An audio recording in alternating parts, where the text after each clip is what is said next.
बात करते हैं क्वेश्चन नंबर 12 की।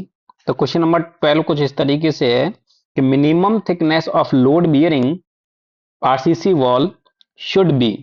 तो जो आरसीसी वॉल की लोड बियरिंग वॉल होती है उसकी मिनिमम थिकनेस कौन सी कितनी होती है। तो इन ऑप्शन में से कौन सा आंसर होगा। तो सबसे पहले देखते हैं हमारी जो वॉल होती है लोड बियरिंग वो वॉल कौन सी होती है। तो देखिए क्या होता है कि अगर मान लीजिए ये क्या है, इस पर लोड आ रहा है, ये कोई स्लैब है और इस स्लैब पर जब लोड आता है तो इसके साइड में हम लोग क्या करते हैं, दो दीवार लगा देते हैं, दो वॉल खड़ी कर देते हैं। तो इन्हीं के ऊपर जो आता है ये लोड आ रहा है ना। तो जिन पर जो लोड आता है, जो लोड को बियर करती हैं, उन्हीं को हम लोग कहते हैं लोड बियरिंग वॉल। तो ये वाली जो वॉल है ना, ये लोड बियरिंग वॉल है।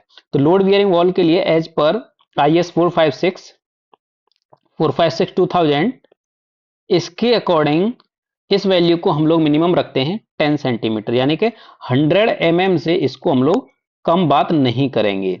तो अदरवाइज अगर इससे कम हम लोग अगर इस वैल्यू को रखेंगे या इसकी थिकनेस को रखेंगे तो क्या होगा, हमारा जो स्ट्रक्चर है वो कोलैप्स होने के चांसेस बढ़ जाएंगे। तो इस वजह से हम लोग क्या करते हैं, 10 सेंटीमीटर से कम नहीं रखते हैं।